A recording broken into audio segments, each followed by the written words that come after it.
Can you hear me? Okay, we can hear you. Hi, Gene. All right. Hey, Tom. 3,000 miles and whatever, 45 years.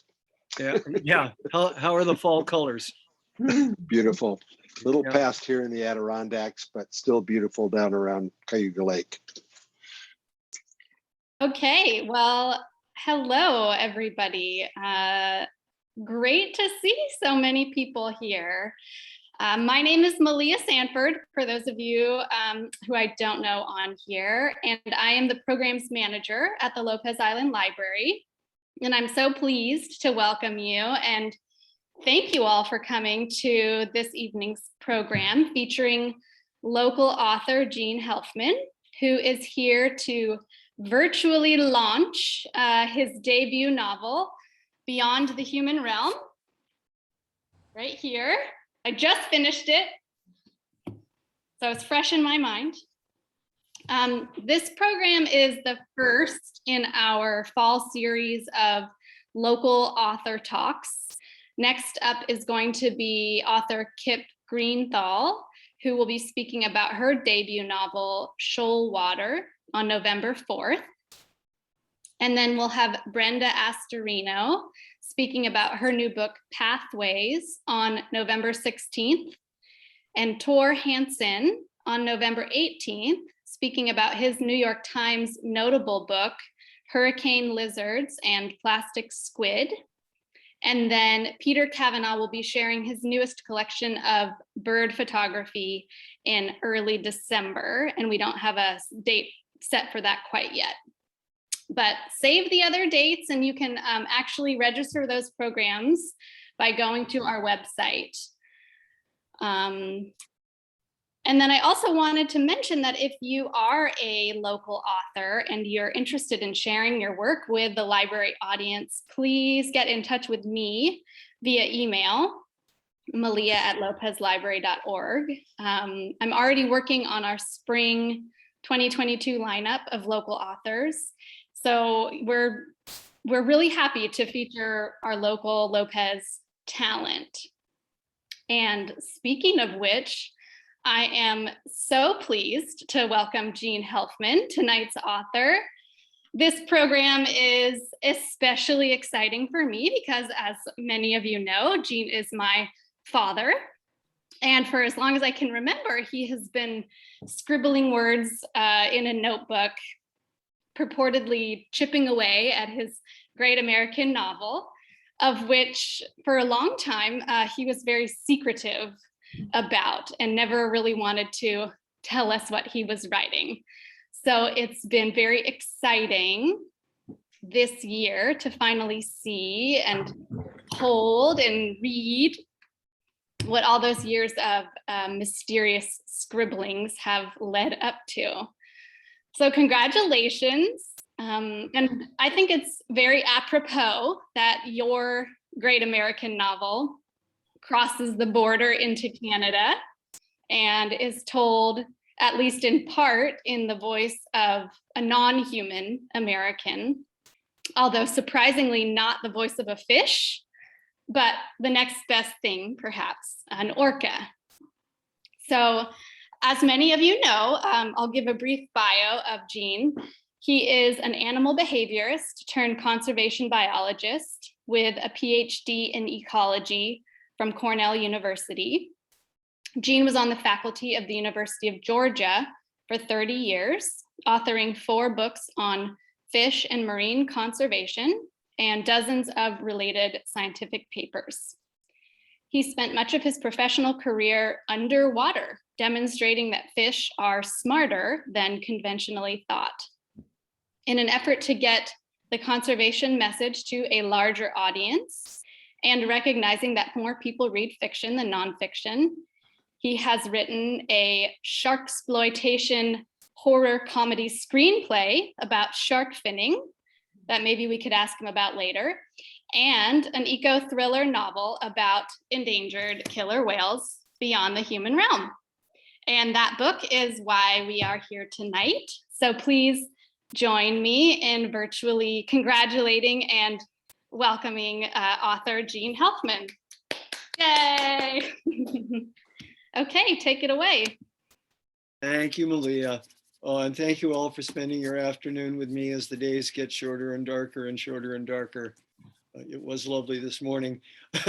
I'm sure Malia read the book and was relieved to find herself not in the book at any point. Yeah, that's, yes. I see a lot of familiar names and faces, and as Malia said, and as my friends know, I am a fish person. And so the question probably arises, what is a fish person doing writing a novel about orcas, and why?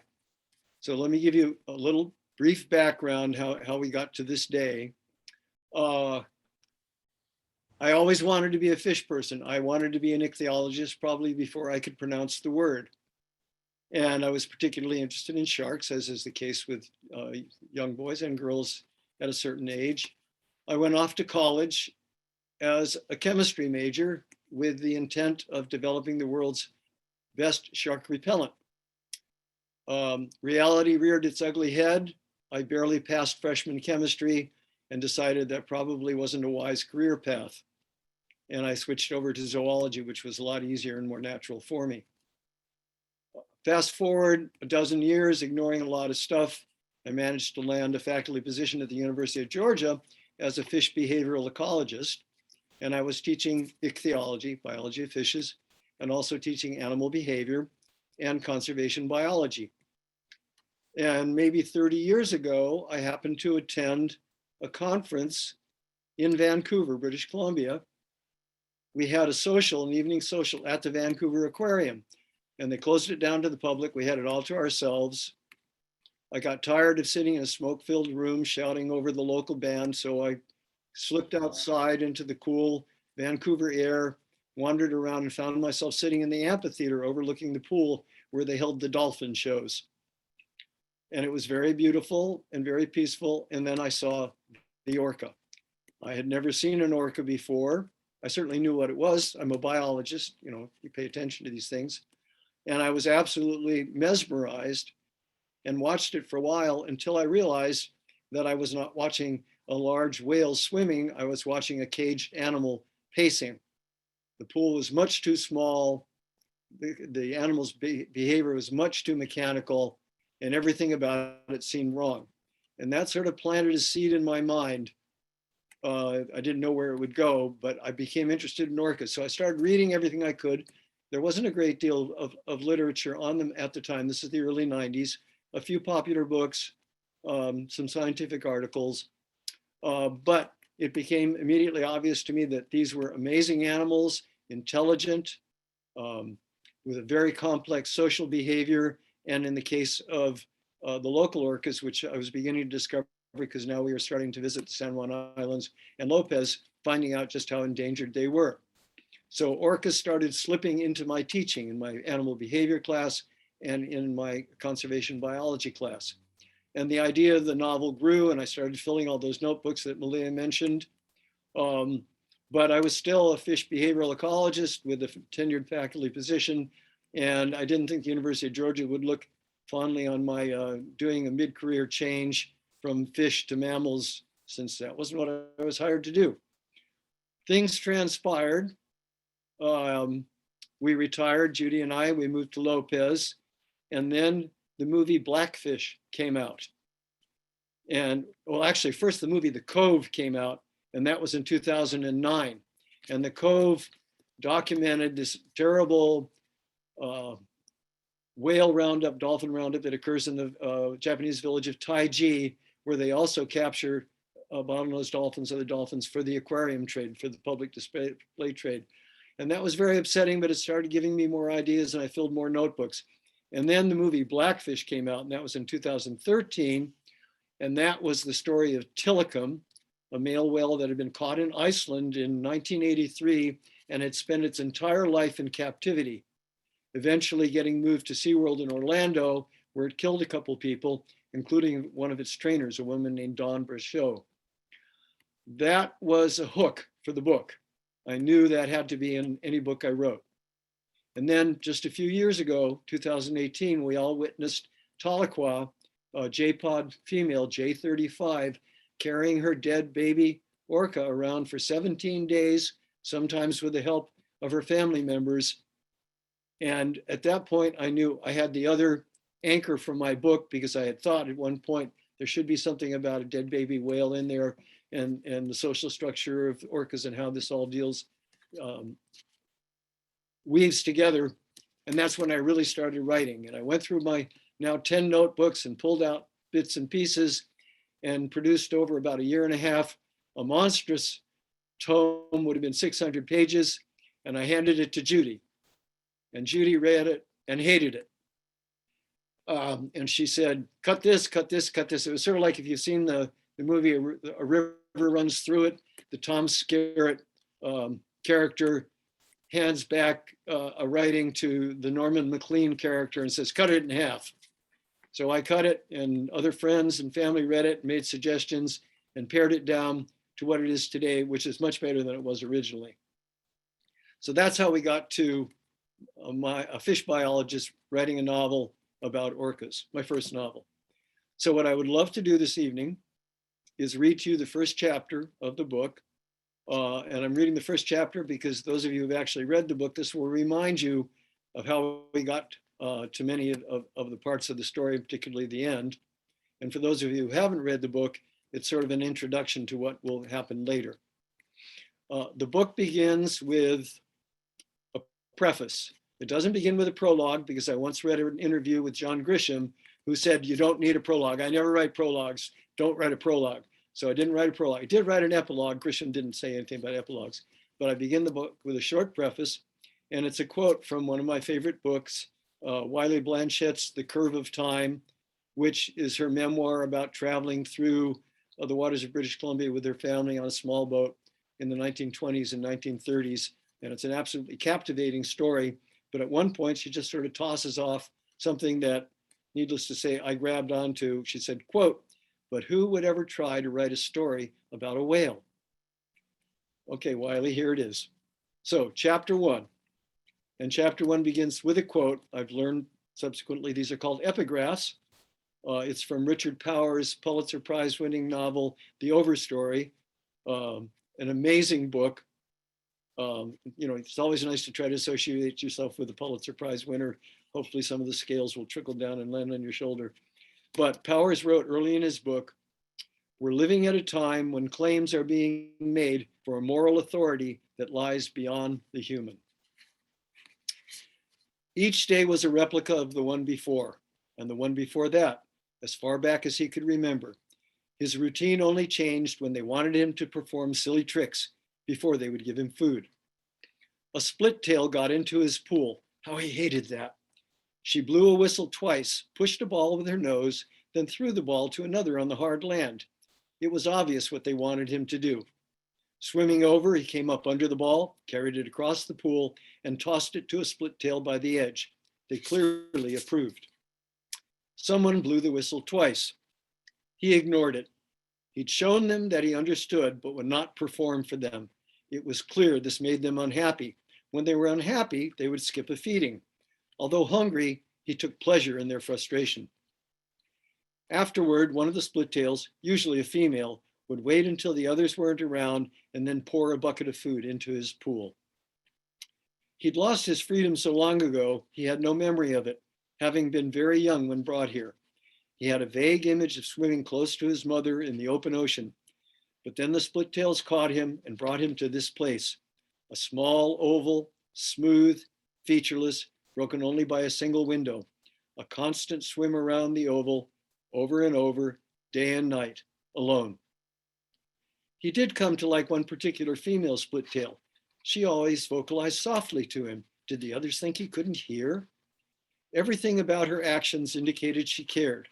To reward her, he allowed her, and only her, to ride on his back as a trick. She did this with a four-finned furry animal that he also liked. Maybe it too was a captive. He certainly had no reason to treat that animal badly. His favorite female did something else special. Late at night, she would come alone, take off the outer skin they always wore, and slip into his pool. She waited for him to swim to her and then would slide up onto his back to be carried around the pool until he sensed she was shaking from the cold. Then he'd swim to the edge and she would get off after giving his back fin a hug. Her company was his only enjoyment. This went on for many moon cycles. Then one night she came with a male. Both of them removed their outer skins and swam with him, but something was wrong about that, and he never saw her again. Each day was the same as the one before. Then his life turned around. Another being was lowered into the pool. Her body shape triggered a memory of what his family members looked like. Approaching the new being slowly and scanning it with his sonar, he knew it was a female, a very frightened female. She made sorrowful sounds, terrified sounds. Although he couldn't understand what she was saying, it was obvious she wanted to be left alone. Concluding she was another captive, he backed away, not wanting to cause her more distress. He would do whatever was necessary to make her less frightened and miserable. Having a companion stirred something deep inside, a positive feeling he could barely remember. At first, she wouldn't let him near and never approached him, but slowly, over many weeks, she grew less afraid. To make her comfortable, he always circled the pool ahead of her. Then one day she sped up until she was alongside him, and they swam together. It was clear that she hated the food they were given. To him, food was food, nasty or not, tasty or not. She felt otherwise, and the split tails would poke her with a sharp stick that made her sleepy and then force food down her throat. She often vomited it back. Eventually, she ate what they gave her, but without enthusiasm. When they were alone, he showed her the tricks they expected him to perform, mimicking the whistle sound used for each. She caught on immediately and surprised the split tails by performing a trick without being taught. To make things easier for her and cause less trouble, he also began to perform the tricks, anything to win her confidence. Having had no one to talk to, he'd gotten out of the habit, but he wanted desperately to communicate with her, so he decided to try to learn her language. To show his willingness, he repeated what she said, knowing his pronunciation was terrible. But she seemed to appreciate his effort and taught him constantly, and they had nothing but time. If only she would talk slower. "I'm Nan. What's your name?" she said. "I am Nan. What's your name?" he repeated. "No, silly, I am Nan. That's my name." He hesitated, puzzled. He hated to disappoint her, but her meaning was clear from her emphasis. It occurred to him that he had no idea what he called himself. "I do not have a name," he finally said, choosing his words carefully. "The split tails call me Magai when they want me to do tricks." Nan also hesitated. Finally, she said, "Well, we don't want them to rule every part of our lives, so I guess I'll have to give you a name. Let's see. I had an uncle named Sam when I was free. He was big and wise and always treated me well. You're big and treat me well. I'm not sure how wise you are, but you remind me of him. So we'll call you Sam. Your name is Sam." "Sam," he said, pronouncing it slowly and carefully. "Yes, Sam, you are Sam." "Okay, my name is Sam." Anything to make her happy. "Good. Then another thing.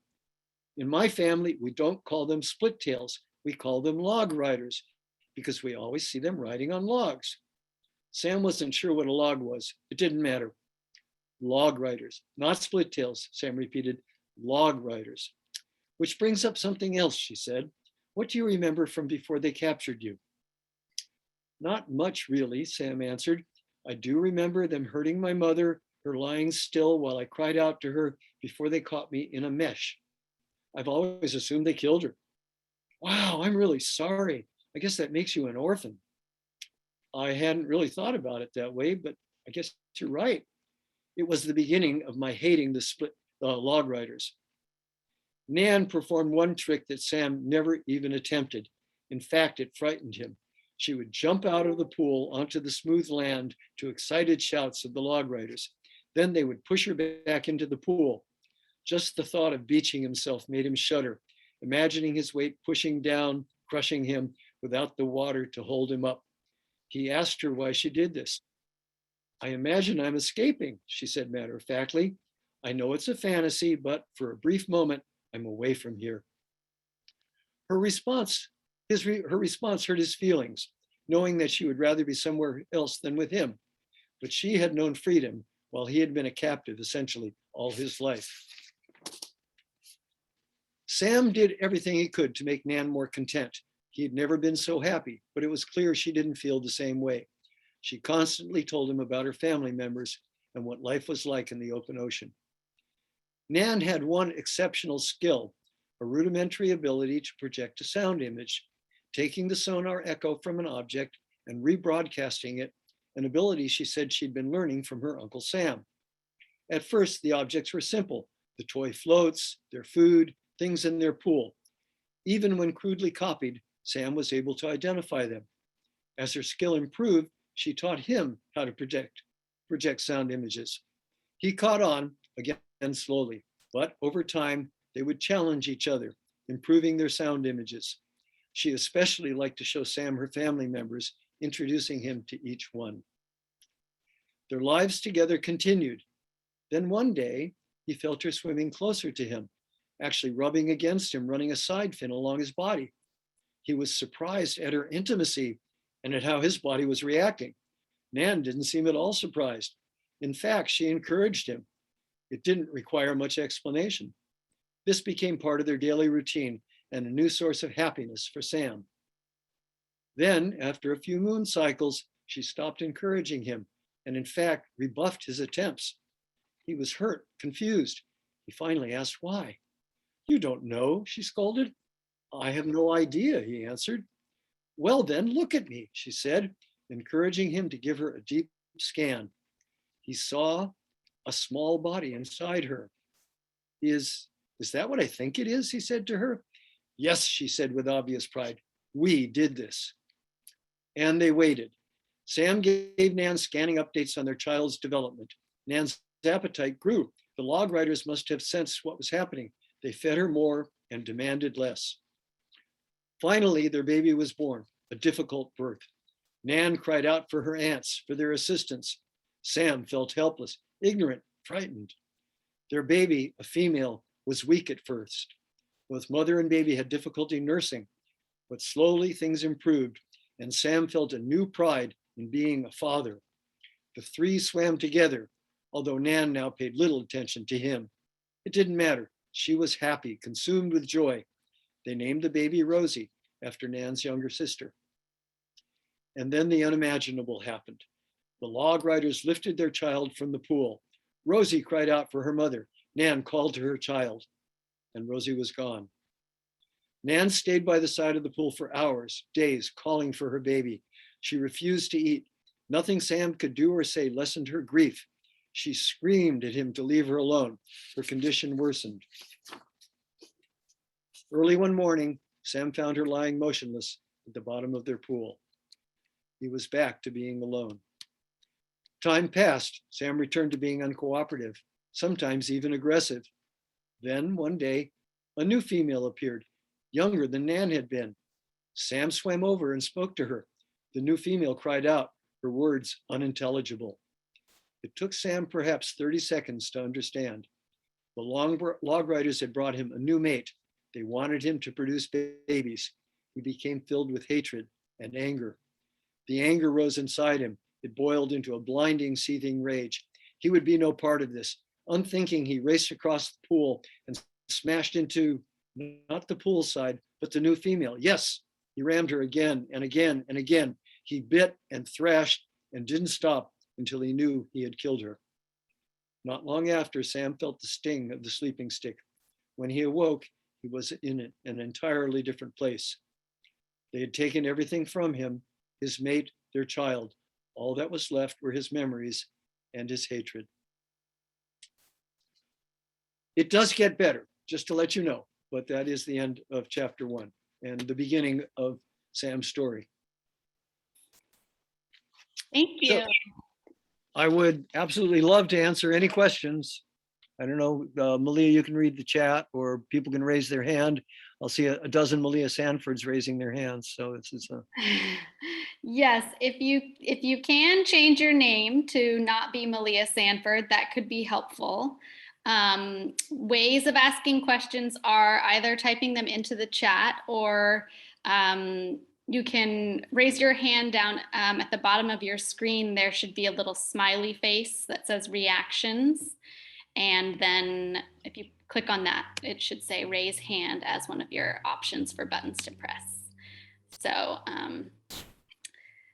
and I hopefully will see your hands as they go up. But I could start while people are thinking of their questions. I couldn't help but notice that some of the names that you use are familiar. I wonder if you want to tell us about some of those names and how you chose them. Oh, okay. Yeah, you got me. Okay. I struggled over the many years that I was pretending to write this book with the names to give the whales. I didn't like calling them by their numerical designations like Tahlequah J35. It just seemed too impersonal. And certainly that wouldn't be how they would talk to one another. At one point, I thought about using indigenous names because for those of you who've read the book, I do treat the Orcas basically as an indigenous tribe with its own culture and a very complex culture. But that felt like even more cultural appropriation than I was willing to engage in, and there is plenty of cultural appropriation in the book. At one point, I gave them African American names, and it seemed appropriate to me because, well, they were Black, they were very graceful, they were highly intelligent, they're very family oriented, and they certainly were persecuted. Judy axed that one. This left me with a conundrum, and so I finally picked my relatives. Sam was my father, Nan was my Aunt Nan, Molly was my Aunt Molly, and Aunt Sarah. You know, my whole family, except for my sisters and children, are in the book.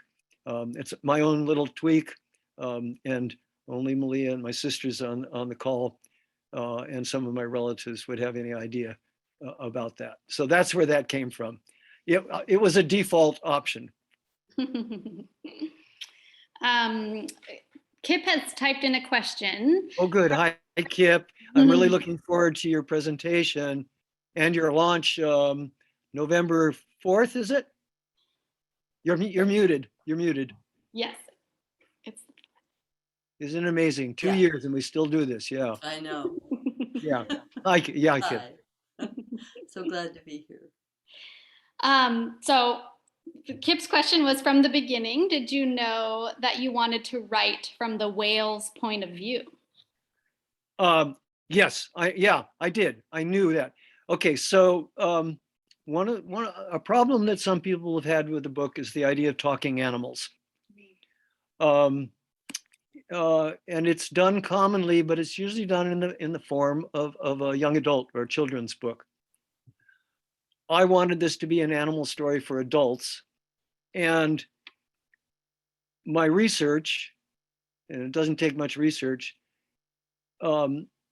showed that orcas have incredibly large and complex brains. In terms of brain to body size ratio, it's bigger than ours. In terms of number of infoldings in their cerebral cortex, which are center of learning, cognition, and speak sections, there are more foldings, what they call, I've just learned the word, girifications. So they have a very complex brain, particularly associated with the acoustic ability. They talk to one another. When you read the books on orcas, when they're resting and people have a hydrophone in the water, they actually hear conversations among the whales. One whale will vocalize and then another whale will vocalize. They seldom interrupt one another. So it has the sense of communication. Intelligent animals, social animals, acoustic ability, talk to one another. We do it. Why can't they do it? And so I know this requires a certain amount of suspension of disbelief. It requires a large suspension of disbelief. But in my mind, I have no difficulty imagining that these animals do converse with one another.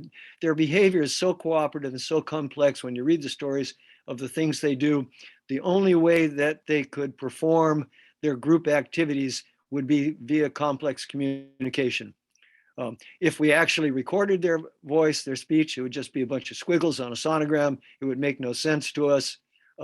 So I just gave them the equivalent of human voices. I don't question that that happens.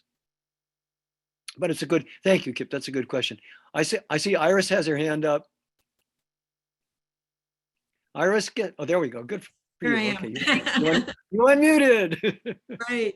Well, I have had the pleasure of reading the book. And I must say, I really appreciated you reading to us that first chapter, because it's been a while since I read the whole book and that much longer since I read that first chapter. But I think it really is a great introduction for anyone who hasn't read the book yet. But Kip's question prompted one for me about you knew from the beginning, you said that you wanted to write from the whale's point of view. But one of the things that I appreciated in the book was you actually write from the point of view of humans as well. And I like that going back and forth. Would you talk a little bit about your decision to take that approach? Well, there are a few important human characters. Dr. Rudy Laguna. And I had the idea in my mind of a love story. And as the whale part developed, there was going to be a whale love story. But I also had the idea of a human love story that would have to grow. And the characters would have to grow. And so my chief human character, Rudy Laguna, would have to grow. And in order to do that, you've got to converse and talk about the whales. And it was also an opportunity for me to impart some of the information that's out there about orca biology. And so some of the conversations are really nothing more than making sure that anybody who's reading the book understands just how amazingly intelligent these animals are and how devoted the people are who are studying them and working so hard to conserve them. So I had plenty of material to work with as far as conversations would go. There is the idea of whales talking to humans and humans talking to whales. And I get a little bit into that, but that also gives away a little bit too much of the book. And so I'm going to stop right there. I hope that answers your question, Iris. Okay. So we have another question in the chat that is from Beth at the library. She's interested in much of the science in your story. And she's especially wondering, is barnacle glue an actual invention? Also, is Sam's ability to use sonic blasts to stun prey based on research? Okay, barnacle glue does in fact exist. It has been developed. It's the strongest known adhesive, works underwater, sets immediately. Although it has only been produced in almost microscopic quantities, about the amount as a barnacle would. I had to scale that up for the purpose of the book, but it is real and it does have the properties that are described.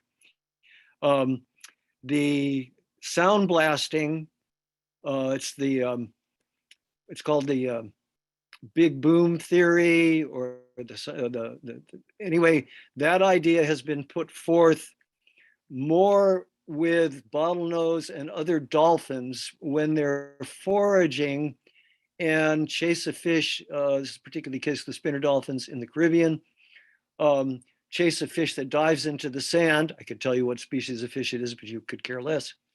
The dolphin will swim up to the point where the fish disappeared in the sand and then let loose a sonic blast, and the fish will come out basically paralyzed and get snapped up. In orca feeding, when people are recording orcas that are chasing down salmon, they find that the orca is echolocating, and as it approaches the salmon and just before it catches the salmon, the sound on the sonogram goes up incredibly fast and incredibly loud. Putting those things together, I am postulating that orcas have the ability to stun their prey. It's been suggested, as yet unproven.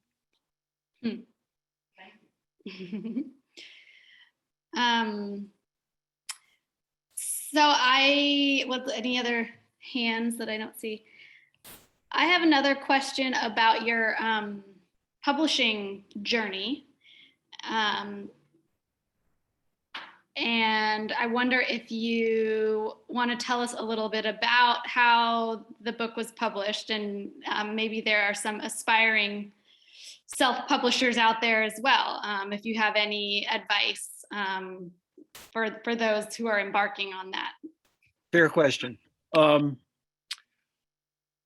To get a book published in a traditional manner, you can send manuscripts or queries to publishing firms. And I learned that no answer is the new no. And so I went that route for a while and got many no answers. Then I was told that, no, you can't go directly to publishers. They deal only with agents. So I wrote many agents and got a lot of no answers. I think I probably wrote, one of the pieces of advice given to ambitious authors is keep trying until you've had your 100th rejection. I think I only got to about 50. And of those 50, I probably actually got a response from 2 telling me no thanks, and the rest just never, ever responded. I will admit, I was getting a bit frustrated. I didn't see this seeing the light of day, and I started exploring the self-publishing route, which is becoming more and more popular. And you can go the whole 9 yards, where you basically produce the book entirely your own. You produce the cover, you come up with the formatting, you do everything. You can drive you nuts. Or you can go the hybrid route, which you submit your manuscript to a publisher who will decide whether or not he or she, they think it's worth publishing, and they will do most of the work for you at a price. They take care of all the artwork, the formatting, setting it up so it's being distributed by Amazon, Kindle, Ingram Spark, which is the print-on-demand company, etc. And then you are left with marketing and promotion. They will also market and promotion for a price. There is a tremendous market out there of people who are trying to make money off of authors who are trying to make money off of writing a book. I've often been tempted to say that my next book is going to be the independent author's ultimate guide to ultimate guides. That's really where any money is. So it is in essence a self-published book, but I went the hybrid route, and I'm learning there's now something called the Alliance of Independent Authors, who vets all of these various publishing, particularly the hybrid publishers, and people who've had experience and what they think about it. Whether they recommend it, whether they say don't go anywhere near these people. I did approach, I think finally, 4 different hybrid publishers, and they have demands. One of them was happy to publish the book, but it would take 2 years. I may not live that long. Another wanted me to promise that I would produce at least 2 sequels. I wasn't quite ready for that. And, they all wanted something different. The one I went with, Luminari down in Portland, very helpful. I'm very happy with them. I would recommend them to anybody who's thinking about putting out a book and doesn't want to spend the rest of their life trying to get a traditional publisher to do it. Yeah, it looks great. It turned out great. I see that Ron had his hand up. So Ron, fire away. Mine is less of a question and more of a comment that, first of all, it was the best book I've read I can know how long. I just loved it. I couldn't stop reading it. And one of the times I couldn't stop reading it is I was waiting, and I was at the Anacortes Ferry, waiting to get on the ferry, and I'm reading in the book that, I forget the names, but the woman was coming to meet him at the Anacortes Ferry. And it was like, oh my God, I'm right here in the book. The book's right here where I am, and it was just a delight. I was thinking I could have him show up anytime. So I especially loved all the local geography and having it be right here in our backyard. Thanks, Ron. If local people read it and like it, I feel affirmed. So Well, I'm one of them. that's Yeah. great. Thank you. Yeah. Thank you. I certainly noticed that I had a new perspective on just when I would go for my beach walks. I felt like it gave me a new something to think about as I was walking on the beach. Okay, we have a couple of questions that have come in. So Julia asks, which is more fun, science writing or fiction? And which is more important? That's a very dangerous question from somebody who is an administrator at the University of Washington, who has written a memoir of her own. Fun, fiction is much, much more fun. I still wanted to get it right. The Orca facts in there, I've tried to be as accurate as possible, except for the ones that I've made up. But I've written 4 text reference books now. You go into the literature, you make sure you understand it, you distill it, you try to combine ideas from different places, and you try to put it down in such a way that somebody just being introduced to the topic will be interested and also want to know more and learn something. So, and certainly there's a great deal of satisfaction in producing usable reference material. And my fish conservation book, which was a 10-year effort, is having the impact of making people more aware of the needs for fish conservation. So, but fiction is so much more fun because you get to use your imagination. You start with an idea, you start putting it down on paper, and it's sort of like it runs across the page and under the page, and you chase it, and you capture it again, and it's changed. And then you finish it and you look at it and you say, well, no, that's not right. And you get to rewrite it until you have something that you're happy with. So I would say that there's no question fiction is more, which is more important. If you are trying to educate people with important facts, nonfiction is more important. If you are trying to introduce people to new ideas and get them interested in it, then I think fiction is more important. And that's one of my goals in this book. And what my one desire is that people who know little or nothing about orcas will read the book and decide they want to know more, and will get involved and realize that there are things that you can do, particularly if you live here on the Pacific Coast, to help the plight of particularly our southern residents, but whales in general. The whole captivity issue, which is one of the major themes of the book. No one should ever go to one of these dolphin shows, these whale shows. No one should ever give their money to SeaWorld or any of those terrible giant corporations that run what Paul Watson of Sea Shepherd calls the orca slave trade, or the dolphin slave trade. This is just something that's morally reprehensible. These animals deserve to be free and deserve to be wild. So both are important, and I think it's just a matter of what audience you're trying to reach. And hi, Julie. Good to know you're along.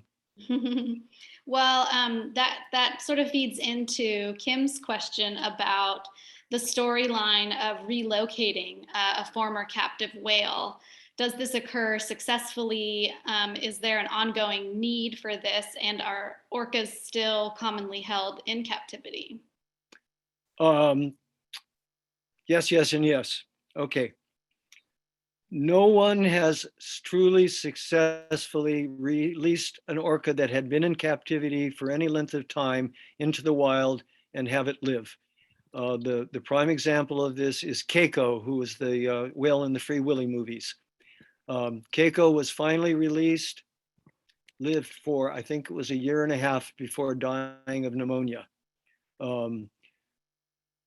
Most whales that are in captivity die very shortly. They don't last more than a few years. There are the few exceptions are Tokitai, who what's his captivity name? Oh, help me. All right. Anyway, Tokitai was one of the whales taken in the August 1970 Penn Cove disaster when Several dozen whales were captured, and I think 5 died, and 6 got sent off to various marine parks, and only one of them remains, and that's Tokitai down at SeaWorld in Orlando. And there's a huge campaign to free Tokitai, including the Lummi Nation here in Washington State are working very hard to try and get that animal released back into the wild. There is one very strong example of a whale reintroduced into the wild, and that's Springer. And it's a wonderful story. A book about it just came out by the woman who set up the whale trail, these posters that you see around at various venues that encourage you to watch whales from the shoreline instead of going out in boats and making noise.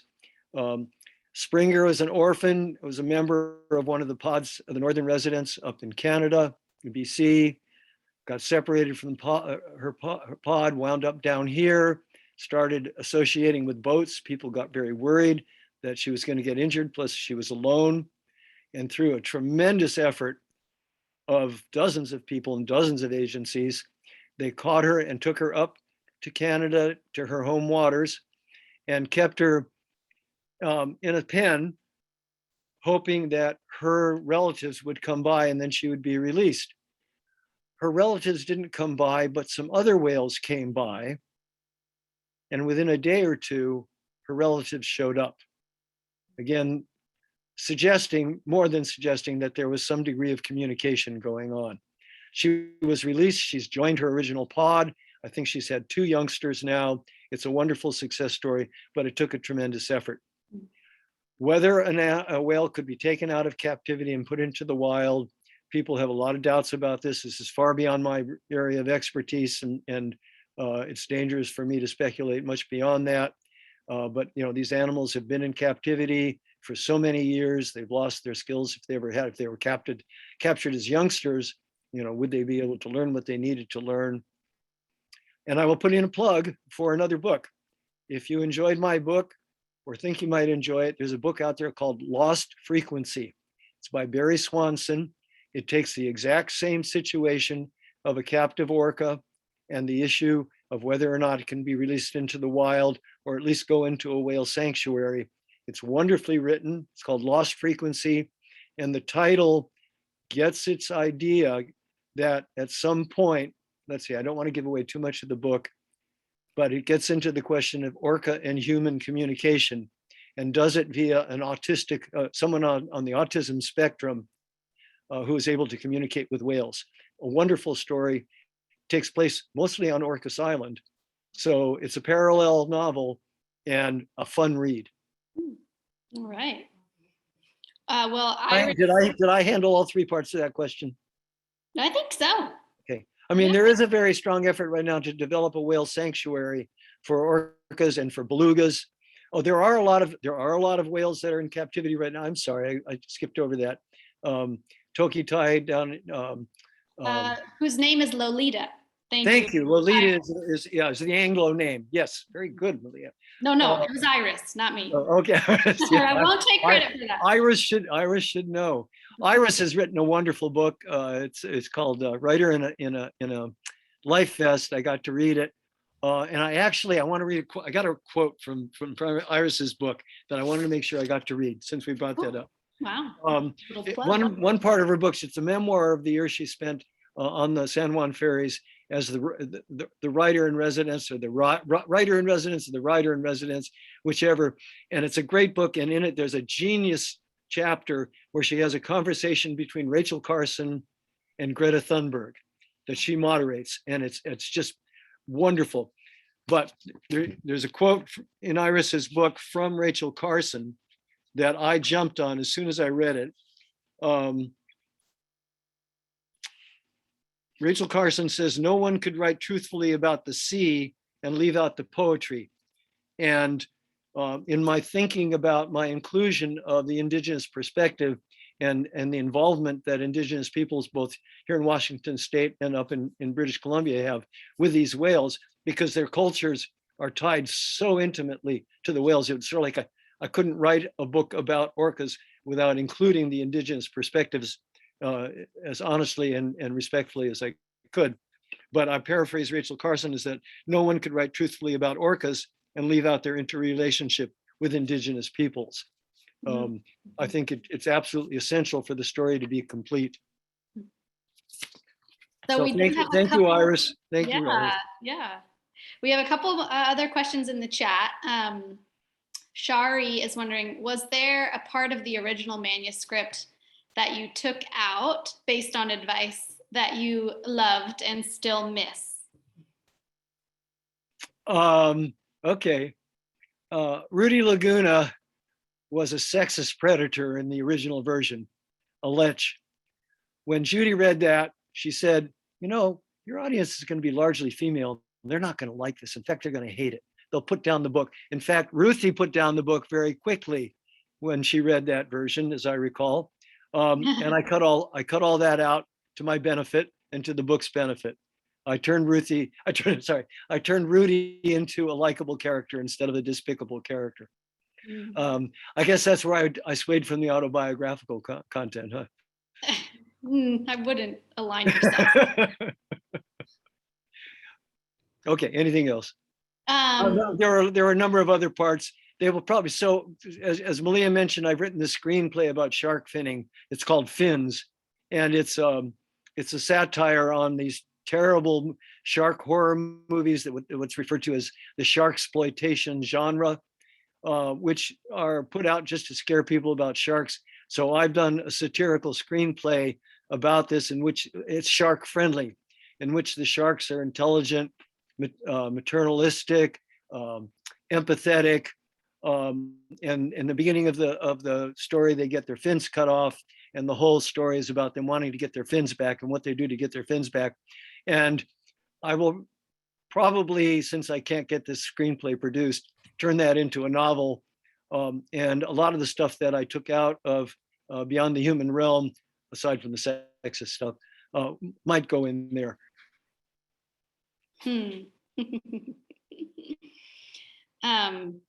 So Dave asked a question that sort of connects to your earlier answer about writing from the whale's point of view. And I think his question is, do you feel that writing from the whale's point of view rather than the human perspective of the whale results in greater anthropomorphism? And is that, do you think that's to the benefit of, I don't know, your conservation efforts, or just for the sake of telling the story? Anthropomorphizing means attributing human traits to other beings. I feel that the whales are sufficiently intelligent, etc., that only in terms of them, my giving them human speech patterns, am I anthropomorphizing, because I can't give them their own speech patterns. I hope this makes it richer for the reader.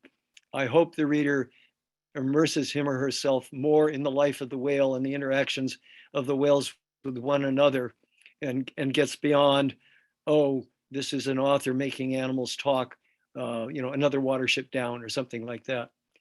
So that's my desire, is that it makes the whales more believable. Yeah. So I have some comments that people have put in the chat that I want to share. Steve and Polly, just want to say that Polly has been up late every night reading your book, and he's up next to read it. And Nancy Griley says she loves the humor that you've included, such as descriptions of fishing couples, of Seattle, etc., and that she loved learning the science in it. So congratulations, she loved the book. And then I think a fun question to wrap up on is from the Obermans, who are wondering, when is the sequel coming out? One of the advices to authors or comments to authors that I've been reading in these various blogs that people put out is that the reason somebody writes a sequel is so they can get away from having to market their first book.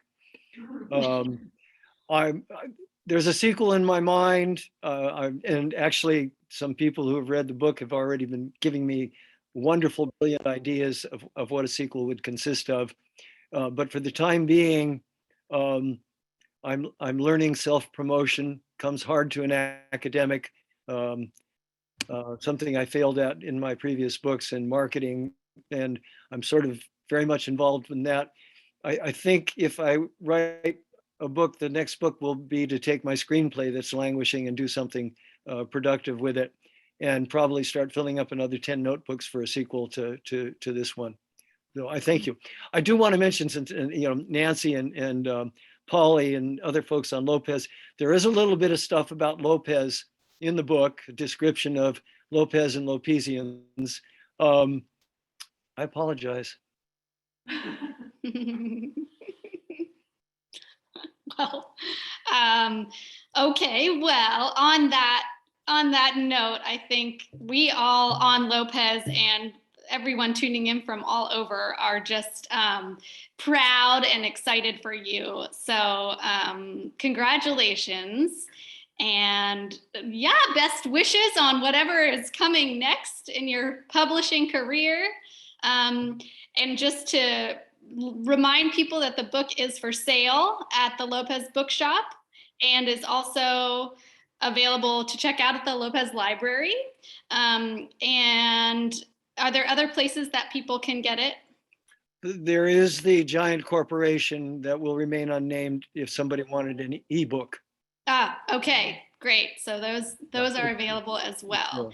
And I think you mentioned in your acknowledgements that profits will be going to orca conservation efforts.